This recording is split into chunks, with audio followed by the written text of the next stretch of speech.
All right, we are here doing a microphone check. Let's see how we sound. Hey, Dr. Metzkin, how are you doing? I'm doing great, Caroline. Oh my I'm like, should I say Caroline, not Lynn? We just did name pronunciations. I said if I mispronounce anyone's name, they can call me Carolyn as a form of revenge. Let's see, our friends at Oak Hammock are watching. If you all could put in the chat if we sound good, that would be great before we officially start. So I have my colleague Cassidy monitoring the chat. Cassidy, they say we sound good? Okay, I think fantastic. I might as well go ahead and get started. What do you think? Yes. Okay, awesome. Oh, let me grab my notes. Always important. Oh, you have notes? Oh, well, let me grab my notes. You have notes too? Why not? Oh my gosh. Oh wow. Well, let's have notes just in case. You know. Well, we have had full disclosure, a lot of planning meetings for this, a lot of good content we want to cover today. So I'm making sure we don't miss any of it. Before we formally get started, just a bunch of thank yous. A big thank you to Dr. Medskin, our subject matter expert, one of our subject matter experts for today. This wouldn't be happening without you. We're just so grateful that you're sharing your knowledge with the people of Oak Hammock and Gainesville and anyone else from around the world who might be watching. So we're so glad you're here. Yes, and I'm very happy to be here. Yes, so Dr. Yadelia Medskin, and then we have Chris Windsor. So Summer, if you could spin the camera around and we'll look at Chris. Chris is another one of our subject matter experts today who's going to be sharing her story as an entrepreneur in Belize and what she has created with her jams and so many awesome things. I mean, she's an environmental consultant. She does it all. We were pretty much in awe of her earlier today. We also have Maria. Summer, if you could spin it around. Maria, if you could give a quick wave. And Maria, Elias. And Elias as well. They're going to be on the mic at different points sharing their expertise from working at Calico and El Progresivo Field Station. And of course, we can't forget Summer, if you spin the camera around at yourself. We have Summer Holtz. She is going to be on the mic at certain points asking questions and sharing her insights too. She's one of the students who's been working on this project with me. We also have Cassidy Robinson. If you can spin the camera at Cassidy. Cassidy is handling the tech. She was the one who figured out how to make PowerPoints progress automatically. Thank you so much, Cassidy. And of course, thank you to Streaming Science. It's a program at the University of Florida that we're operating this under. Streaming Science, they bring you electronic field trips. This is technically called a digital field experience because it's not just for students, it's for students and people of all ages to learn something new. That's really cool. Yes, Streaming Science, we love it. It's run by Dr. Jamie Lewitzo at the University of Florida. And it encompasses podcasts and all sorts of other different media to teach people of all ages about science. Thank you as well to Oak Hammock. We're going to be taking questions from that community at certain points during this broadcast. I know they're doing a watch party right now. And also thank you to the UF and Belize Study Abroad program that Cassidy, Summer, and myself are all here under. And to our instructors for that program, Professor Becky Rollerson, Professor Megan Cantrell, and Professor JC Bunch. Without their support, this wouldn't have happened. I'm Caroline Nickerson. I'm a PhD student at the University of Florida. And I'm honored to kick us off by asking Dr. Medskin some questions about her life and where we're standing right now. So maybe Dr. Medskin, could you tell us a little bit about Calico Jacks to start us off? Yes, first, let me give you and Summer and Cassidy a very warm welcome here. We're very grateful that you're here and we're grateful that we have this opportunity to share. Awesome. So welcome to Calico in Belize.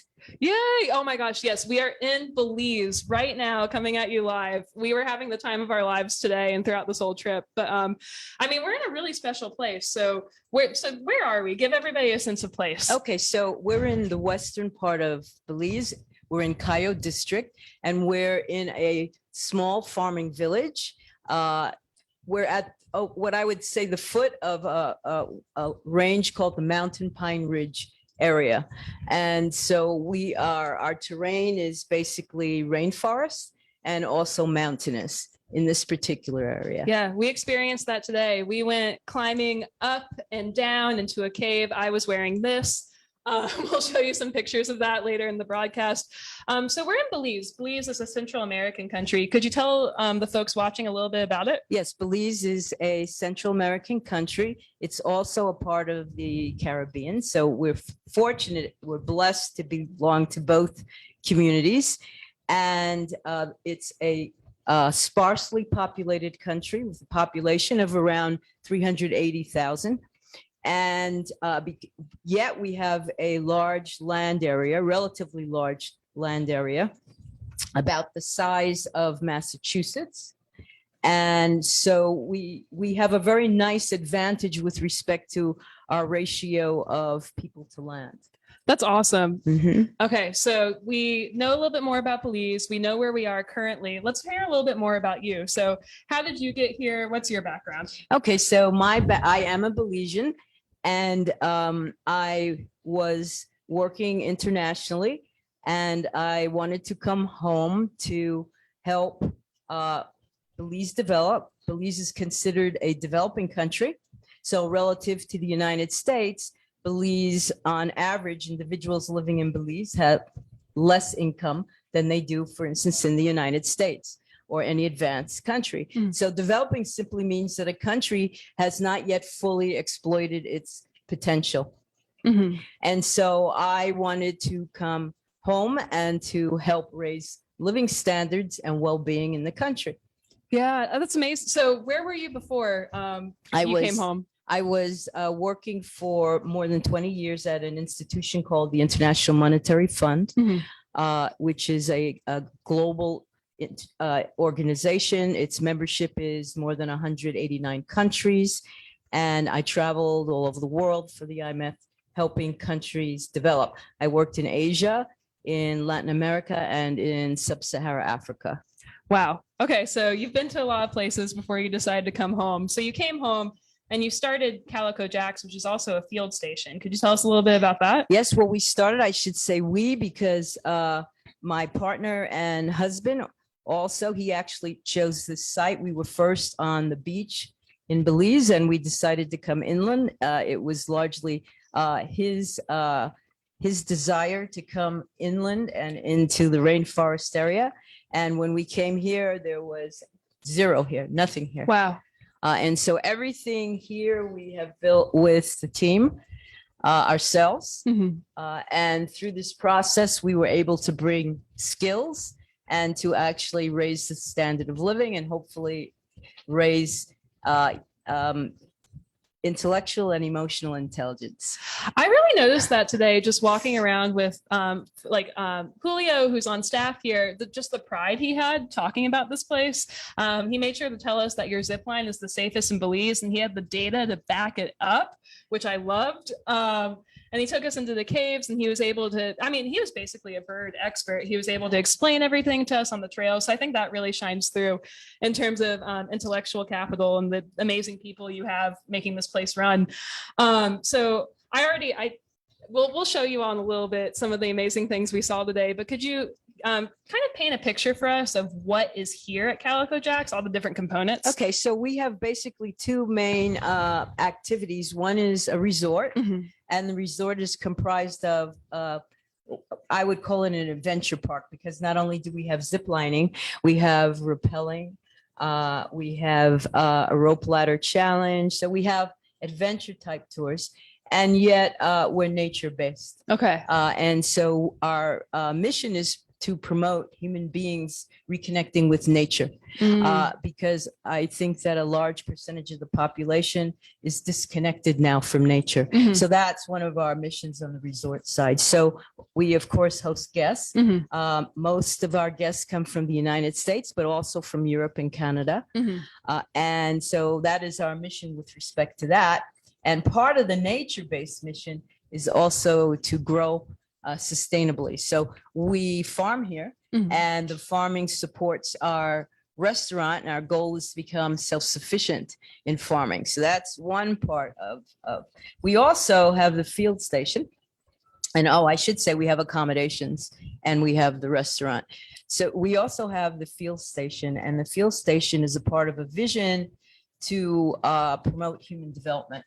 And human development basically means in showing people their potential, that their unlimited potential, and that we as human beings can harness that potential and create whatever we want in our lives. And so through the field station, we teach. We've hosted students from, and we partner with Toucan Education's program. We've partnered with them for years, and we've hosted students from the US, from China, from Canada, and we teach. Toucan has many programs. What they do in collaboration with us is a program called Sustainable Economic and Community Development, where students do community service, they learn about the environment, and it's an exchange. They in turn bring their knowledge of things like hygiene, maybe financial literacy, different areas, and they contribute to the community. That's amazing. And okay, so also I forgot to mention Toucan Education Programs. They're a partner to UF and Belize. And Chris, one of our speakers later on in this broadcast, comes to us from them. So a huge thank you to them. But you mentioned economic development, and that reminds me. So we have some secret agendas with this broadcast. We want you all to be entertained, but we also want to teach you something about sustainable agriculture, the environment. And one of the things that we were thinking about were the sustainable development goals. Could you tell us a little bit about those and the relevance they've had for your life and for your work here with the field station? Okay, so the sustainable development goals, it's historic. They were originally named the Millennial Development Goals. And it was the first time that so many governments in the world came together and agreed that there was some minimum standard applicable for human life. Mm-hmm. And it's historic in the sense that we've not globally been able to get so many countries to sign on to, and so many diverse countries, meaning from different regions and different stages of economic development, to come together and agree on anything. And so it's historic in that sense. And goals were set, targets were set that were to be achieved by a certain time period. Some countries made progress, others did not. And so they renamed them the Sustainable Development Goals and set a new deadline. And so there's actually a deadline. There's 17 SDGs as they're called, and they cover everything from basic standards of living, access to potable water, to protecting the environment, life on land, life under the sea. So there's 17 goals and actually 169 targets. And it's an ambitious agenda, but without this agenda, we would have nothing to basically strive for. Mm-hmm. Yeah, I mean, so how do you think that you're helping reach those through your work here in Belize? Well, we focus on community development and also life on land, mm-hmm. Which are two of the goals. I think one is 11. Do you remember which is which? I think 2. And well, anyway, you probably don't need that level of detail. Yes. In any case, we focus on those. And so through our agricultural initiatives, through our work with the community, we do our best to advance those goals. So let me give you a concrete example. The village did not have a pre-primary school, mm-hmm. and study after study shows that where communities that have pre-primary schools, that the students progress faster. Mm-hmm. Okay, learning is made easier.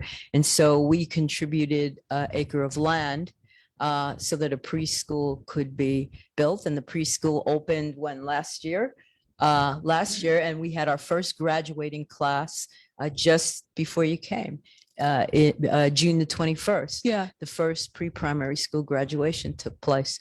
And so this enriches the community, and it gives the children basically places them on a more even playing field, mm-hmm. in terms of their starting point, mm-hmm. in life with education. That's phenomenal. So how do you think, so you mentioned some ways the community's changed over time in terms of economic development. Could you contextualize that for us in terms of the environment? How do you think the environment has changed here over time? We are doing our best to raise consciousness about the environment. I mean, sustainability as a general concept means that we engage in practices and policies today that do not basically damage future generations' opportunities. And it's not an easy task to balance that. But in different areas, that's the broad concept. So for instance, for agricultural sustainability, it would be to basically engage in agricultural practices that do not jeopardize the viability of agricultural production in the future. For the environment, it would be a similar concept. It would mean, with regard to natural resource management and ecosystems, to not engage in practices and policies today that jeopardize future generations' access to the environment and to environmental well-being. Mm. So those are the basic concepts. And so what we do is, one, we hope to lead by example in terms of our own policies and practices. Mhm. So on the agricultural end, we farm without pesticides. Some of the issues in the agricultural sector have to do with depletion, depletion of the soil of minerals from the soil. The current forecasts basically are saying if we continue with our current practices, that in 60 years, the soil will not be able to produce. Mhm. And so we will not be able to sustain the existing global population. And that is really, really a huge thought, something to get your mind around, that we will not be able to produce sufficient food to feed the world. Yeah. And so what we want to do is engage in practices that basically help to restore the soil Mhm. and conserve resources. The biggest problems for agriculture globally and also in Belize are soil depletion. Mhm. And that comes from a lot of things, climate change, including practices. And the other is, well, of course, farming techniques. And use of pesticides is the other really big one, which is a controversial issue because the use of pesticides, of course, increases yields. However, that's a short run advantage, but it threatens sustainability in two ways. One, it's contaminating food supplies. And two, it's degrading the economy and also interfering with water supply. And of course, water is actually a more larger challenge for the global population in the future than food supply, because 2/3 of the world population right now does not have access to potable water. It's actually 1.1 billion, which isn't quite 2/3, but the projection is for 2/3. Mhm. And the problem on food is not as severe. It's been made worse by the war in Ukraine, which has basically compromised grain stocks. And so we already have countries in famine. I think 37 countries in the world have acute food shortages, of which at least 20 of them are in sub-Saharan Africa.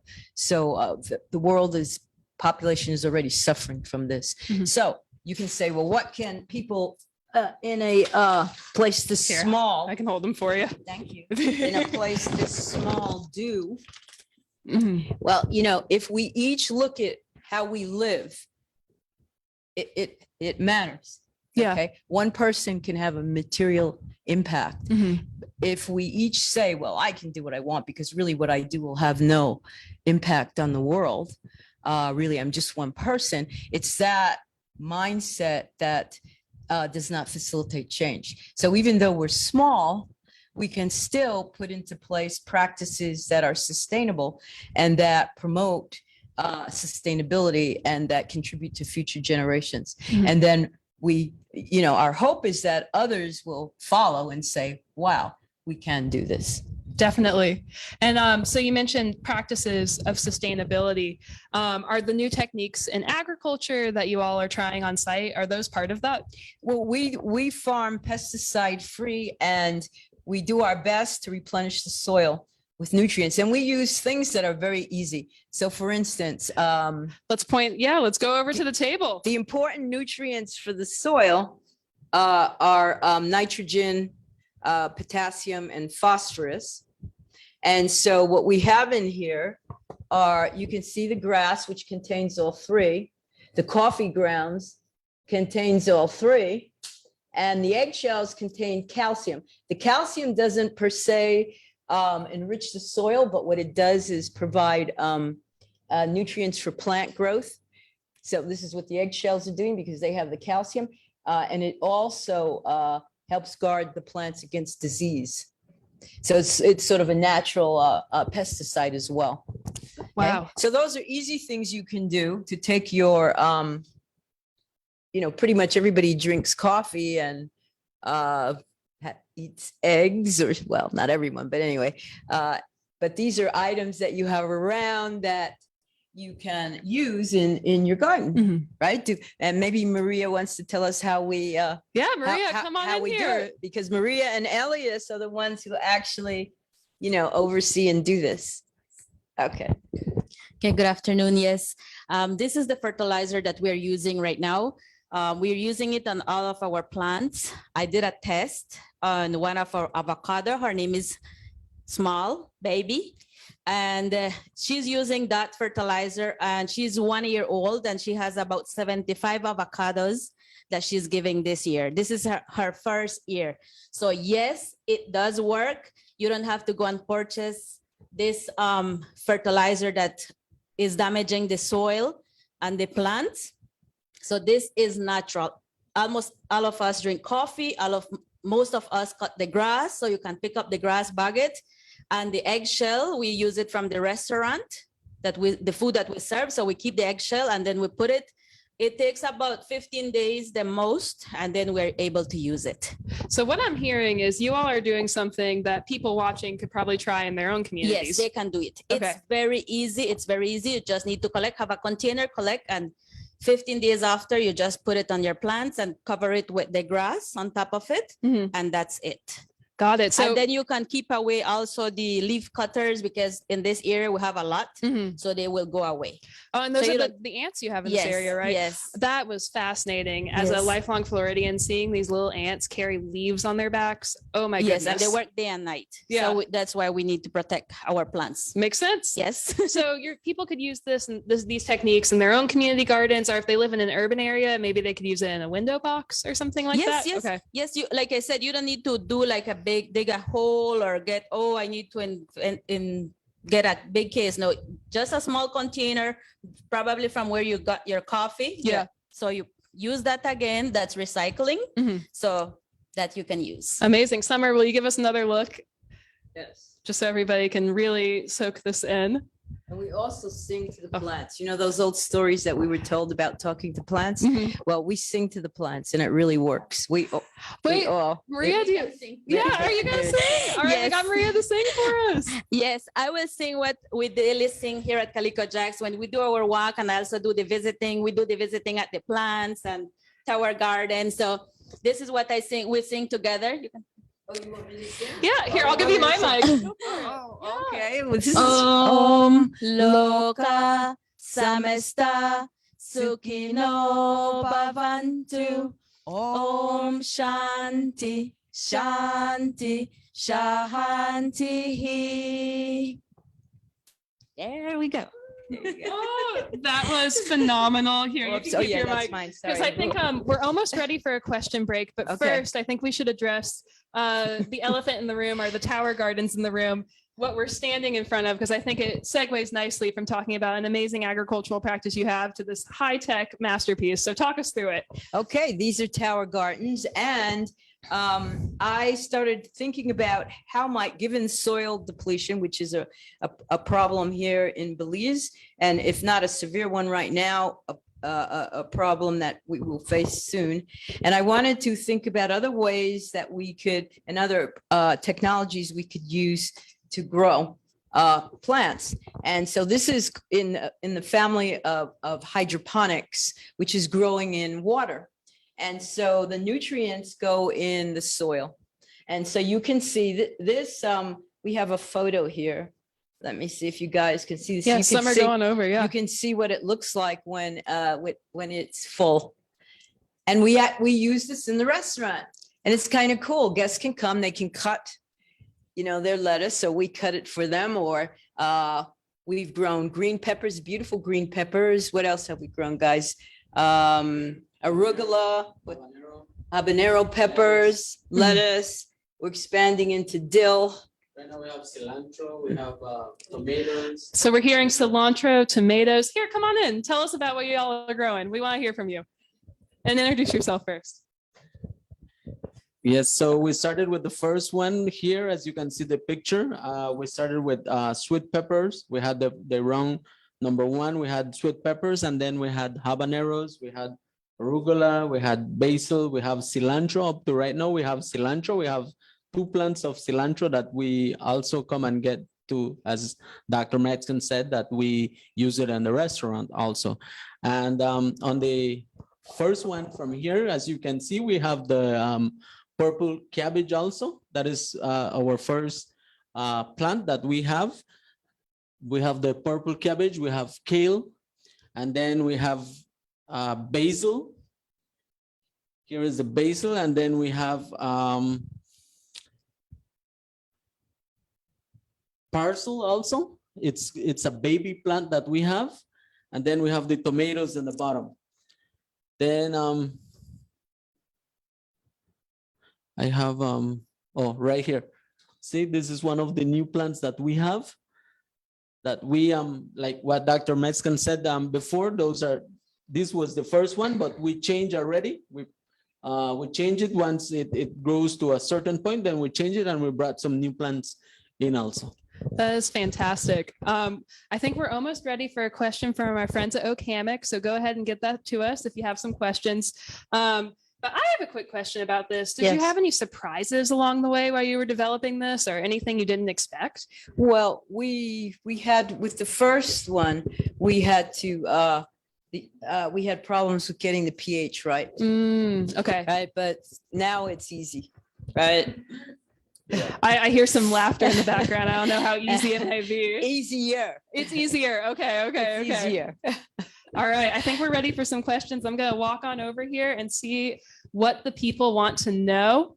All right, so I think people are actually ready for us to move to our next segment. So Okay. one story I've been getting just in my short time in Belize so far is kind of the ingenuity of the people here. I mean, I think this really speaks to it, of people building amazing things and using natural resources in new and interesting ways. I think this definitely extends to lifestyles and other types of entrepreneurship. So I think we're going to pass the mic to Chris Windsor over here, and she's going to tell us a little bit about how she adapted to the COVID-19 pandemic and sold some of her own agricultural products. So Chris, come on in, tell us a little bit about your story. Hi, everyone. Good afternoon. Hello from Belize.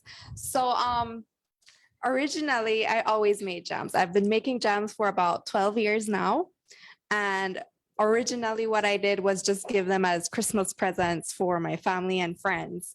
And everyone enjoyed it. So during the pandemic, and especially during the lockdown that we had, we were bored at home, and we did our home gardening.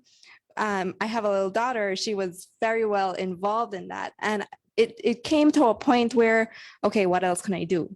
And then I started thinking, oh, I have all these jars. Oh, we have this surplus from farmers that, they can't export. They send it to your home. Everything is being done online. So I just purchased a couple of fruits and said, okay, it's time for experiments. And whilst I had my set recipes for certain flavors of jams, I also evolved mixing several types of fruits, and so I created some products, and I put it online because at this point everything was being sold online. I had so many friends doing doing candles, doing sweets, doing cookies, and selling. So I said, let me join this and see what happens. So I made my first sale. I probably made about 12 jars of jams, and in the same night, all of it was sold. So I was like, okay, let me go again. And that's how it evolved. The support from the local community, from friends and family, is really what shifted my gears in saying, you know what, let's make this something actually being being very proud of. So what I did is started on working on some labels. The labels that I have right now is not what it used to be. So I've evolved in time, and people always welcome feedback. So what do you think I could do? What do you think I could do better? And I would always get, try making the labels a little bit prettier, try making the labels, let us know more information on what's in the jars and stuff like that. So this is where I am now. Let's go take a look. Yeah, let's walk over. Come on. Explain it to us. Explain what we're looking at. So what I brought was, so Nature's Homemade is what I have created. That's my brand. And I also brought some of my friends' local products as well. As you can see, there's chocolate, there's also plantain chips, there's also another pepper jelly being made here in Belize. All of them are local, like I said. So I gave the names to all my jams based on Belizean context, Belizean language. So sure thing is actually hibiscus, what we call Flor de Jamaica. And it was one of the popular ones that everyone was like, this is really good. So it's a sure thing, you know? So yeah. And then we also have habanero jelly, which is very spicy, but sweet. So what we have a joke here in Belize that women, when they're mad, they're hot. So Bex woman or Bex woman is how I named that one because it's very hot. It gives you it gives you a little kick in tummy, and it's also one of our best selling. And we also have the good thing, which is mango habanero. And that's very seasonal. So when mango season comes is when I'll have all my clients saying, hey, I need 2 jars, I need 3 jars, already putting in their orders. Because one of the things that I do with my jams is it's very, what I would say, fresh. You know, I go to specific farmers where I know how they cultivate their products, and I buy from them. And so when mango season comes in, I don't really have much of a storage area per se. So what I do is, as much mangoes as I can buy, I make them, and they're always sold out. Wow. So yes, I never have surplus of the good thing, the mango habanero. Yeah. And then like the Flor de Jamaica, the sure thing, and the Bex woman, those are always in stock because I can always get the fruits for them. Yeah. They're not so seasonal as the mangoes would be. That is fantastic. Oh my gosh. Well, thank you for sharing that with us and your journey producing these. In terms of how you've leveraged the natural resources of Belize and the environment of Belize, how has that impacted your work, would you say? In terms of the jams are just like, I know you're an environmental consultant. She does a lot of things, everyone. She works with Tucan educational programs for study abroad. She's an environmental consultant. She's an entrepreneur with her jams. Just could you speak to how natural resources and environment in Belize have impacted you? Okay, personally, I could say is we have several farms. My family, we have several farms. We have several properties that we have in further outskirts of what you would say town. So we have, I guess you could say, escapes. What we try to do is conserve it. And we have several plans that we're developing in terms of having ecotourism. And for example, Calico Jacks here is a leading example for ecotourism, playing in with all the resources that you have and not trying to change as much of what is already here, but trying to use and invest in what's here to give people, to both locals and internationals, something of an incredible experience. And you've explained that, right? Yeah, being here at Calico Jack. So one of the things that I definitely emphasize with anyone that I speak with is take care of your environment.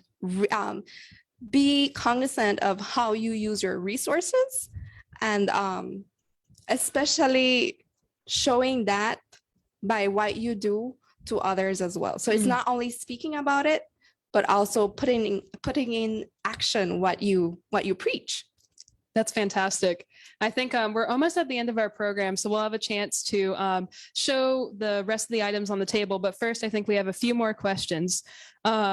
So let's see. So someone was wondering, I think this is a good question for Dr. Medskin. How big is the current population of Belize compared to the population under the classic Maya? So we have some questions about Belize in general. So Dr. Medskin, if you could come back up. And if you don't know the answer to that, that's totally fine too. You know the answer? The population of the classic Maya? The population of Belize right now is just under 400,000, but the population of what period did they say? Classic Maya. Classic Maya. Do you remember how large that is? It's certainly bigger than we are. Okay. It's much bigger than we are. That is so interesting. I Yeah. wouldn't have thought that. So what we're hearing is, Classic Maya, okay, let me give you the mic. Go for it. like in the classic Maya, just the site of Caracal had over 100,000 people. That's right. Yeah, So so it was over 100. That was only One Caracal. site, That one was site. only one site. You know, so it started to decline. So it was more than the population of what Belize has right now. Yeah. yeah. Wow, that's super interesting. Yeah, thank you so much. So I think we'll pause there and we'll pivot to what we have on the table. So Dr. Medskin, if you could walk us through this. I think Okay, that I'm would be gonna let- amazing. Yeah, let's loop both of you in. Well, Talk us both of us will do talk this us through together. what because I think this really brings home the environment of Belize and agriculture. It puts it all together. So this is, so I'll do So- one and then Elias will do one. I'll do, this is Sounds called good. Sour sop. And probably most of your viewers have not seen this. And this has many wonderful properties. We grow this, we have several trees where we grow and we grew them from very small. And this is an average size one. They can get much bigger. And this is so versatile. We make ice cream from it, our guests, and we love it. And this has also good medicinal properties. You can make tea out of it and it boosts to boost your immune system. So we made a lot of tea from this Mhm. from the leaf during COVID. Mm. Okay, because it helps strengthen your immune system so you can fight off diseases and infection. Fantastic.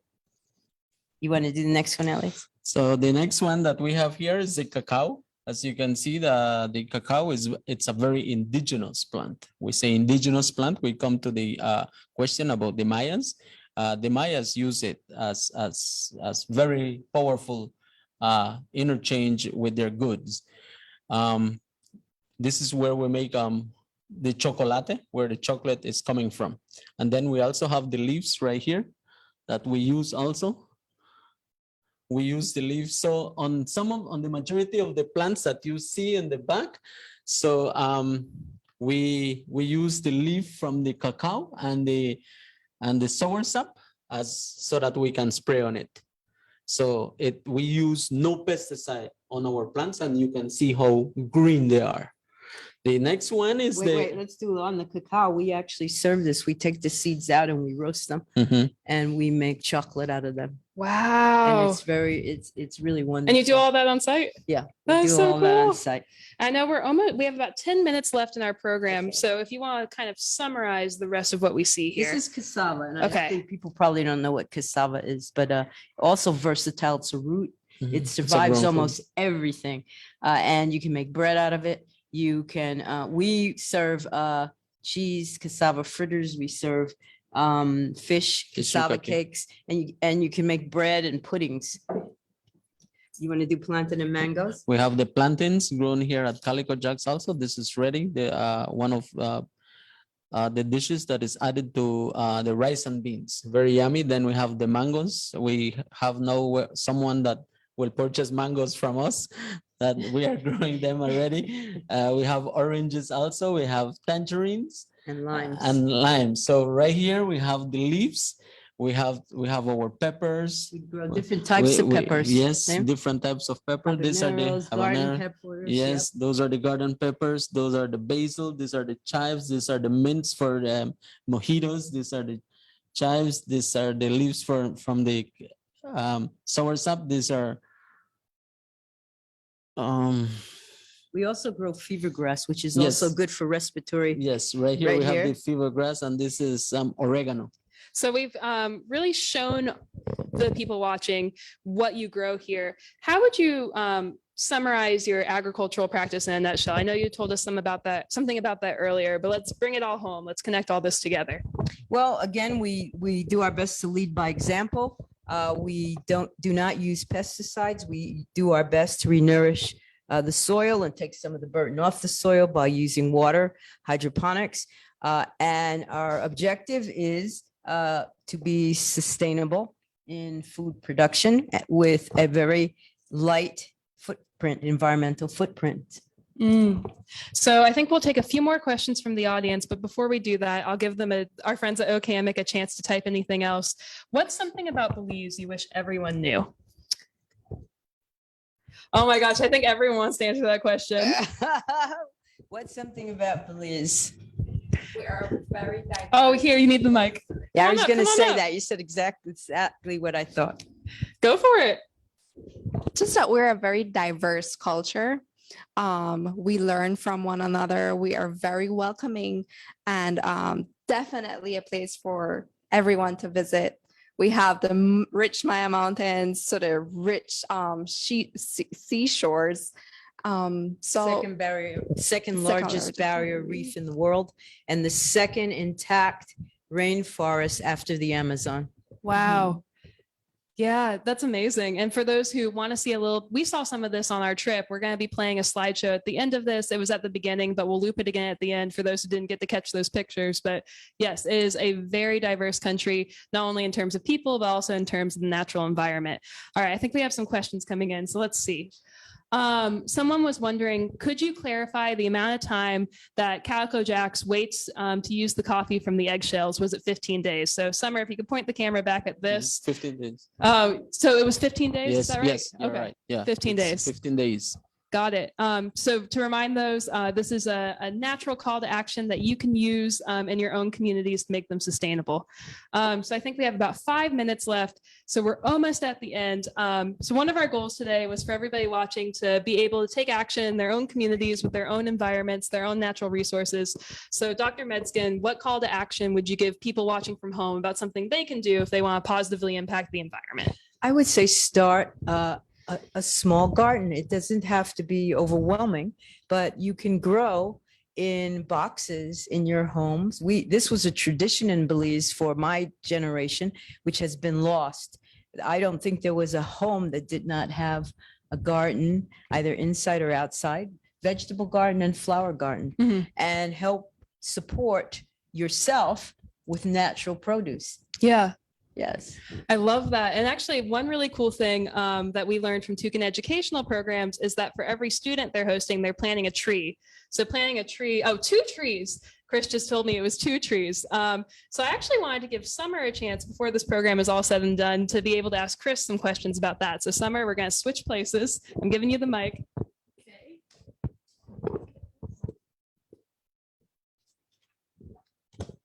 Get in there, team. All right. Hey, everybody. So my question for you is, how has your experience changed over time with your entrepreneurship? Okay, actually, I would have to say self-confident. I'm a lot more self-confident now. At the very first, my first project, I was, a little bit skeptic. So I was like, what am I doing? What am I going to do? And I said, you know what? No, I'm going to do this. And I went out, I set out, did what I had to do. And after doing that, I realized this is so easy. And it's just doing it over and over again, meeting new people telling you, great job. I love working with you, stuff like that. I love your products. It gives you a whole new level of self-confidence. So I would have to say that has been my highlight personally as a personal growth for me. Awesome. And I think I'm going to steal it back from you. Okay. Come back in, Summer.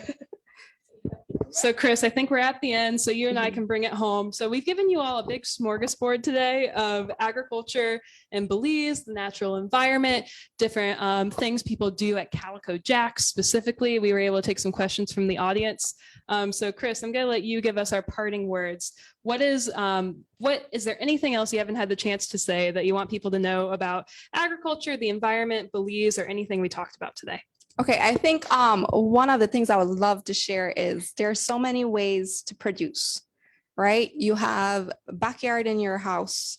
You have resources to say that I can go online and try to figure out what's a sustainable way of just doing a home garden, or what are the local products, that I use every day. We've shown a lot, we've seen a lot today, and it's just trying to make that a practice. I think it's 21 days for you to build something repeatedly, repeat every day for 21 days, and you can start this becoming a part of your life. And like Dr. Metzkin had said, it's just about reprogramming your minds to say, I can do this. So one of the things I really want to share is, take the time to just invest in taking care of yourself, taking care of the environment, and producing naturally at home is something that is easily able to do. You can easily do that. So All right. Yeah. So for those watching, if you aren't already part of a garden, you can make your own community garden if possible. Or a tower garden. We feed your whole family with one tower. Yes, There you as Dr. go. Metzkin just said, you can feed your whole family with one tower garden. And I just want to end with some thank yous. So thanks to our friends at OCAMIC who are watching today. Thank you to Toucan Educational Programs, Calico Jacks Village, all of our different speakers from today's program. And thank you to the University of Florida and Streaming Science as well. We're going to close things up here. We're going to loop again the slideshow we had from earlier so you can see those caves that we explored, really fun, as well as other sites and photographs, videos from the UF and Belize Study Abroad program. So thanks again.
You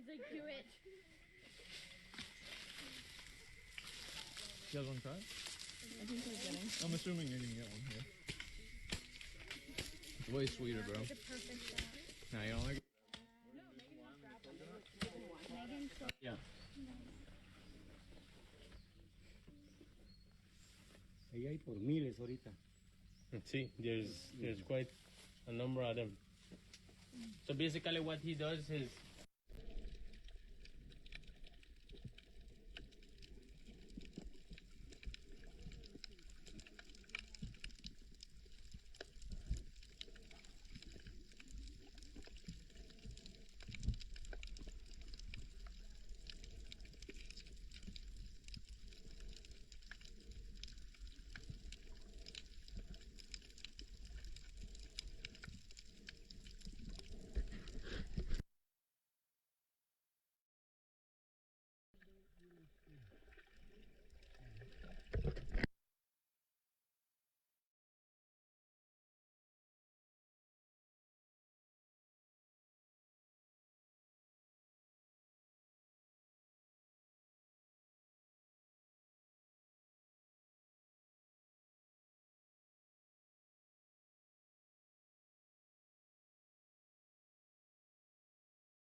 I can move so my legs not coming full. Oh, it's all good.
Caves, they did not do human sacrifice. When the Maya started to do like more, sacrifice, it was in wet caves because of drought. Oh, okay. But they used to do sacrifice like before, like in archaeological sites too, because when they, capture, other rulers from other cities or, soldiers. But in Kiev, it was like in the 700 AD when they started to do human sacrifice.